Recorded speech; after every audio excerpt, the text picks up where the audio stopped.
नमस्कार साथियों, मैं कुमार मंगलम आज आप लोगों के साथ राष्ट्रीय काव्यधारा के एक प्रमुख कवि, राष्ट्र कवि मैथिली शरण गुप्त पर कुछ बातें करने के लिए यहाँ उपस्थित हुआ हूँ। उत्तराखंड मुक्त विश्वविद्यालय के सामुदायिक रेडियो हेलो हल्द्वानी में आप सबका हार्दिक स्वागत है। आप इसे 91.2 के रेडियो तरंग पर सुन सकते हैं। आज जैसा कि आप सभी को ज्ञात है कि आज 3 अगस्त है और आज गुप्त जी का जन्म दिवस है। इस अवसर पर भी और हमारे एमए और बीए के विद्यार्थियों के लिए भी, जैसा कि आप सभी जानते हैं कि आपके इकाई पाठ में साकेत सिलेबस में लगा हुआ है, जिसे हम लोगों को पढ़ाना होता है। आज जन्मदिन पर मैथिली शरण गुप्त जी को याद करते हुए कुछ बातें जो आप लोगों से साझा करनी है। आप सभी जानते हैं कि राष्ट्रीय काव्यधारा भारतेंदु युग के बाद और द्विवेदी युग के बाद छायावाद के ठीक पहले का एक काल है। द्विवेदी युग का और राष्ट्रीय कविता का युग है, और इस युग में आप देखिए कि इससे ठीक पहले जो हमारा रीतिकाल है वह जा चुका है। भक्तिकाल भारत के हिंदी साहित्य के इतिहास का स्वर्णकाल कहा जाता है, और भारत का जो एक राष्ट्रीय परिप्रेक्ष्य है वह गद्य का एक बड़ा स्थापत्य लेकर के आ रहा है। नवजागरण की वजह से इस समय में भारतेंदु युग से लेकर के छायावाद के युग तक विविध पत्र पत्रिकाओं के शुरुआत होने के दिन हैं, उनके प्रतिस्थापित होने के दिन हैं, हिंदी में विचार के आने के दिन हैं, हिंदी में आलोचना के आने के दिन है। अब तक जो हिंदी साहित्य की परंपरा में पाठ और टीका का युग चल रहा था, लेकिन अब आलोचना के दिन हैं, गद्य के दिन हैं। तो ऐसे में राष्ट्रीय काव्यधारा न सिर्फ अपने समय के संतरास को, अपने समय के जटिलताओं को अभिव्यक्त करने का माध्यम बनता है कविता में, बल्कि उस गुलामी के दबाव के बरक्स आजादी के जो विचार हैं उसके प्रस्फुटन का भी समय है। आप सभी जानते होंगे कि राष्ट्र कवि मैथिली शरण गुप्त जो हैं, उनकी एक बहुत प्रसिद्ध पंक्ति है, राम तुम्हारा नाम स्वयं ही काव्य है, कोई कवि बन जाए सहज संभाव्य है। ऐसी पंक्तियों को लेकर के द्वापर और भी जो तमाम उनके हम कौन थे से लेकर के तमाम ऐसी जो कृतियां हैं, उनकी एक तरफ मिथकों का आग्रह और उन मिथकों में अपने युग के संतरास को अभिव्यक्त कर स्वतंत्रता की चेतना को अभिव्यक्त करने का माध्यम इन कवियों ने बनाया। आप सभी जानते हैं कि महावीर प्रसाद द्विवेदी ने अपनी पत्रिका में, अपने आलेख में एक आलेख लिखा था। वह आलेख था कवियों की उर्मिला विषयक उदासीनता। हमारे यहाँ इससे ठीक पहले प्रिय प्रवास और तमाम ऐसी कृतियां लिखी जा रही थी, और ऐसे में जब महावीर प्रसाद द्विवेदी आते हैं तो जिस भक्ति भावना से, जिस विचारोत्तेजना से जो काव्य रचते हैं, वह न सिर्फ राम काव्य में बल्कि अपने युग की अभिव्यक्तियों को अभिव्यक्त करने वाला काव्य बन जाता है। तो आज जब हम गुप्त जी पर बात कर रहे हैं तो एक छोटा सा इनका परिचय भी मैं आपको बता दूं। झांसी के चिरगांव नामक ग्राम में श्री रामचरण सेठ के यहाँ सन 1886 में मैथिली शरण गुप्त जी का जन्म हुआ। अपनी प्रतिभा के बल पर आगे चलकर वे भारत के और हिंदी के साहित्य सेवी बने। इन्हें राष्ट्र कवि का उपनाम मिला, और इनकी रचनाओं की बात करें तो इनकी बहुत विशद रचनाएं हैं। साकेत, पंचवटी, प्रदक्षिणा, लीला, जय भारत, जयद्रथ, वध, सैरंध्री, बकसंहार, वन वैभव, नहुस, हिडम्बा, युद्ध, द्वापर, शक्ति, दिवोदास, अनग, यशोधरा, शकुंतला, रंग में भंग, पत्रावली, विकट भट्ट, सिद्धराज, गुरुकुल, काबा और करबला, अर्जुन और विसर्जन, विष्णुप्रिया, रत्नावली, कुणाल गीत, भारत भारती, हिंदू, वैतालिक, किसान, स्वदेश संगीत, अजीत, राज प्रज्ञा, विश्व वेदना, पृथ्वी पुत्र, भूमि भाग, झंकार, मंगल घट, आस्वाद, उच्छ्वास, तिलोत्तमा, चंद्रहास, विरहणी, व्रजंगना, गीतामृत, मेघनाथ वध, वित्र संहार, पलासी का युद्ध, स्वप्नवास वदतम, दूत घटोत्कचम, ये इनके कविता संग्रह, नाटक, अनुवाद ग्रंथ और इनके जो अनेक काव्य कृतियां हैं, इसकी एक सूची मैंने आप सबसे साझा की। आप सभी इन सूची को सुनते हुए, देखते हुए ही आप समझ सकते हैं कि किस तरह का विशद रचनाशीलता और एक भारतीय परंपरा का पौराणिक अतीत भी इनकी कविताओं में मौजूद है। आगे चल करके जिसका विस्तार आप नई कविता में देखेंगे, जब एक तरफ कुंवर नारायण आत्मजयी और वज्रश्रवा के बहाने लेकर के आते हैं, जगदीश गुप्त संबुक लेकर के आते हैं, श्री नरेश मेहता संशय की एक रात लेकर के आते हैं, तो एक इसका विस्तार भी आपको परंपराबद्ध रूप में देखने को मिलेगा। आप सभी जानते हैं कि छायावाद से पहले की कविताओं में जिस तरह से भक्ति, आध्यात्म और इस तरह की जो एक भारतीय दर्शन परंपरा की दार्शनिकता है, वह विचार तत्व के तरह कविता के भीतर अनुस्यूत होते थे। छायावाद के बाद विचार प्रधान चीजें हमारे सामने आई हैं। मैंने जो काम कविता के लिए पहले दर्शन करता था, वह छायावाद के बाद विचार करने लगा। लेकिन आप देखेंगे कि राष्ट्रीय काव्य धारा के युग में एक तरीके से जो दार्शनिकता है, वह विचार के साथ एक सहमेल बना करके, माने दार्शनिकता भी है, भारतीयता के जो अंतः सूत्र चले आ रहे हैं, उनका जो एक पौराणिक अतीत है वह भी है, और उसके साथ साथ विचार पक्ष भी इन कविताओं में आने लगा था। आप याद कीजिए, डॉक्टर सत्येंद्र ने भारत भारती के संदर्भ में लिखा है, दूर एक कोने में बैठा हुआ पुराने विशाल खंडहरों की कुछ सामग्री लेकर अपनी कलाशाला में कलाकार जीर्णोद्धार ही नहीं कर रहा, वरन मूर्तियों को जोड़ तोड़कर नया रंग भर रहा है, उन्हें नवजीवन से जीवित कर रहा है। यह उसने भारत भारती की मूर्ति बनाई है। भारत माता के मंदिर के अनन्य पुजारी ने कैसा ओज भरा है, कैसा दर्प अंकित किया है और कैसे क्षोभ की रेखाएं डाली हैं इसमें। जहाँ एक ओर जयद्रथ वध, अभिमन्यु, अर्जुन और कृष्ण द्वारा किया हुआ संग्राम रचा गया है, वहीं दूसरी ओर बौद्धों के अनघ और यशोधरा सजाए गए हैं। राम और उनके चरित्र का यहाँ प्रधानता तो है ही, जिसमें स्त्री जाति का तेज तपे हुए सोने की भांति उद्दीप्त करती हुई उर्मिला भवन को भी प्रकाशित कर रही है। कृष्ण जीवन का सहचरी वर्ग भी संधि युग में खड़ा है। हर एक अपनी अपनी मनोव्यथा और निजी कथा कहने में व्यस्त। सारी सामग्री पर उदार वैष्णवता का रंग चढ़ गया है और सभी मूर्तियां भारत माता के मंदिर की शोभा और श्री को प्रोत्साहित करने और प्रकाशित करने के लिए हैं। आप देखिए कि एक ओर जब मैथिली शरण गुप्त का काव्य हमारे यहाँ आता है, तो उसके केंद्र में भारत की वर्तमान और भारत की एक जो छवि है, भारत को क्या होना चाहिए, जिसका स्वप्न आपको गुप्त जी के यहाँ पलता हुआ दिखेगा, वैसे ही भारत की एक पौराणिक अतीत की छवि भी है, जिसमें राष्ट्रीय चेतना भी अभिव्यक्त हुआ है। तो एक तरफ गुप्त जी उस भूमि को ले रहे हैं जिस भूमि पे भारतीय मानस बहुत ही सहज है।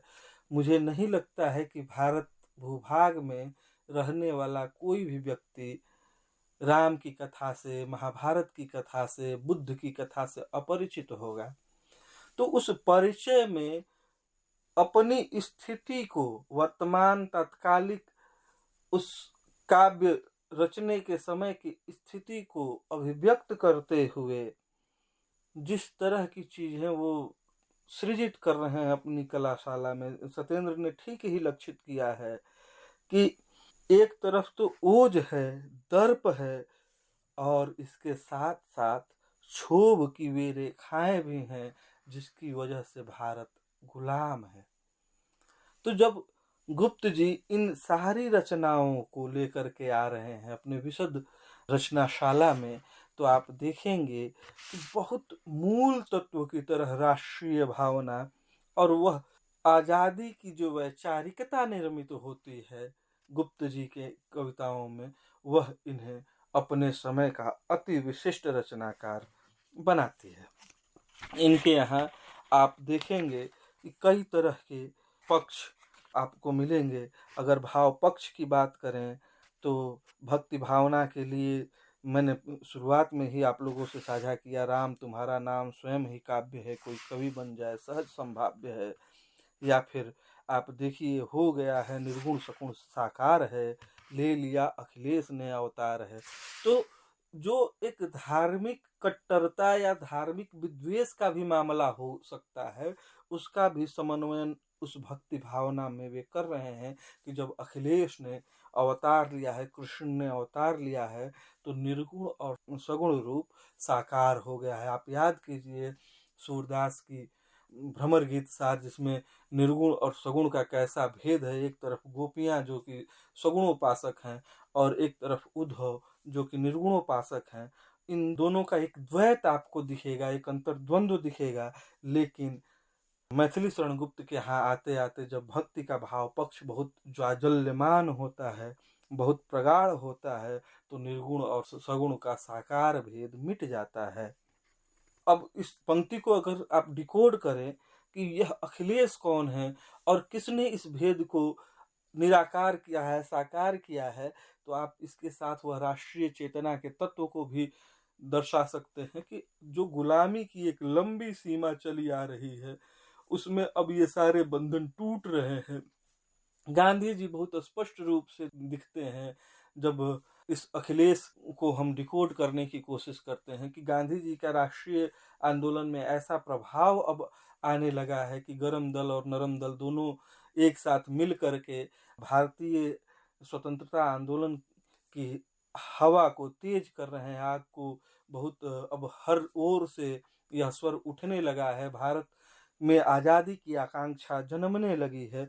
तो एक तरफ तो बहुत प्रतीक रूप में भक्ति भावना है, लेकिन कविता जैसा कि आप जानते हैं कि अनंत अर्थ संभवा होती है, उस अनंत अर्थ संभवा कविता में यह भी प्रतीक रूप से मौजूद है। अगर राष्ट्रीय भावना की बात करें तो मातृभूमि का वर्णन करते हुए जब मैथिली शरण गुप्त लिखते हैं, नीलांबर परिधान हरित पट पर सुंदर है, सूर्य चंद्र युग मुकुट मेखला रत्नाकर है, या हम कौन थे क्या हो गए हैं और क्या होंगे अभी, आओ विचारे आज मिलकर ये समस्याएं सभी। या फिर इनकी एक और कविता आप देखिए, न तन सेवा न मन सेवा न जीवन और धन सेवा, मुझे है इष्ट जन सेवा सदा सच्ची भुवन सेवा।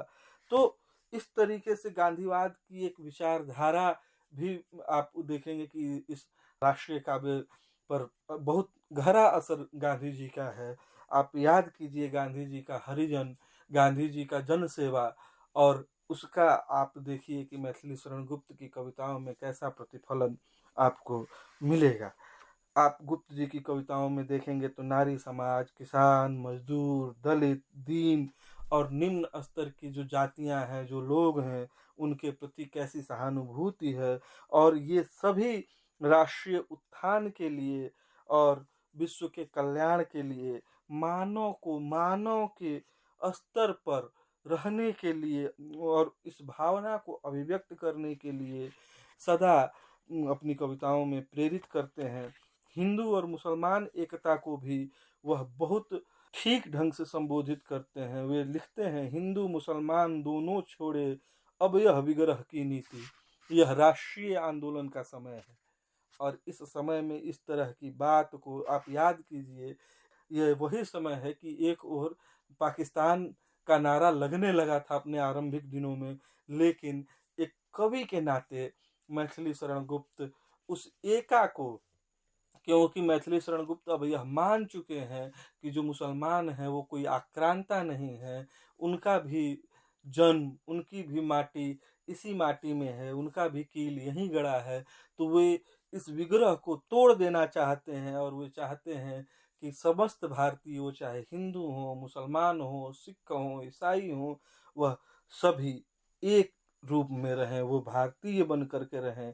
इनकी कविताओं की जो मानवतावादी धारणा है, अंततः कविता मानव के पक्ष में जाती हुई होती है। आप याद कीजिए आचार्य शुक्ल की वह परिभाषा कविता क्या है, जिसमें वे कहते हैं कि कविता से मनुष्य भाव की रक्षा होती है। लेकिन एक मानवतावादी विचार के तहत भी आप देखें उनकी कविता को, किसी एक सीमा में बंध कर रह सकते हैं प्राण, एक देश का अखिल विश्व का तात चाहता हूँ कल्याण। सिर्फ भारत ही नहीं, भारत के साथ संपूर्ण विश्व और संपूर्ण विश्व में रहने वाले संपूर्ण मानव जगत, सबका कल्याण एक कवि ही चाह सकता है। यह उनकी मानवतावादी धारणा है। ठीक ऐसे ही आप आगे बढ़ेंगे तो उनकी कविताओं में समन्वयवादी भावना मिलेगा, नारीवादी भावना मिलेगा, उनकी कविताओं में प्रकृति चित्रण मिलेगा। और अगर कविता के कला पक्ष पर देखें तो उपमा, रूपक, उत्प्रेक्षा, भ्रांतिमान, मानवीकरण इत्यादि जो अनेक अलंकार हैं वह आपको देखने को मिलेगा। अलग अलग शब्द शक्तियाँ इनमें, व्यंजना, लक्षणा, अभिधा इत्यादि को आप देखेंगे कि तो जो कविताओं का एक जो कला पक्ष है, सिर्फ संवेदना पक्ष ही मजबूत नहीं है मैथिली शरण गुप्त की कविताओं में। अगर मैं इन सब का एक एक उदाहरण देकर के भी आप लोगों को समझाऊं तो एक व्याख्यान बहुत बड़ा हो सकता है।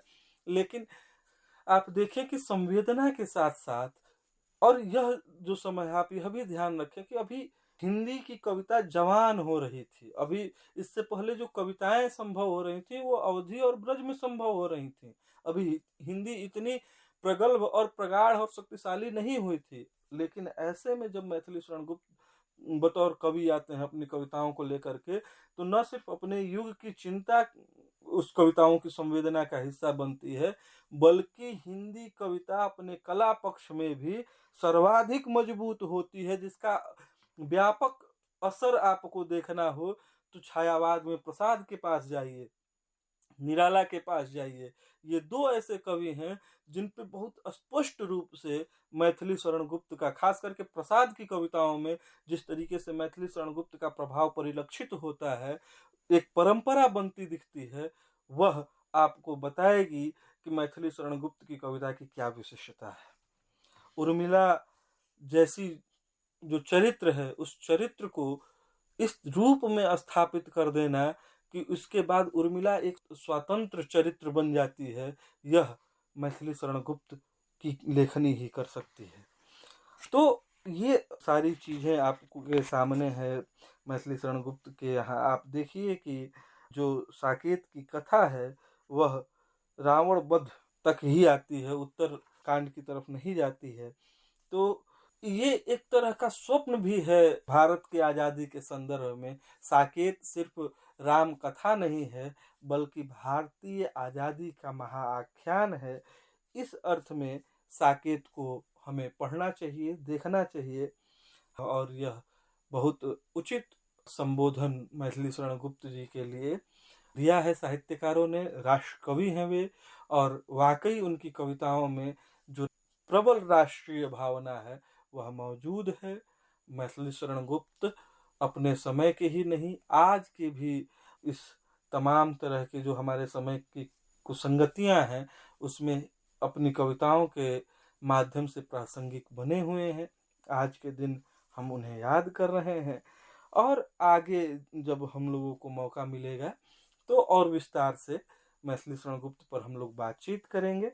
आप सबने सुना, आप सबके प्रति बहुत बहुत धन्यवाद।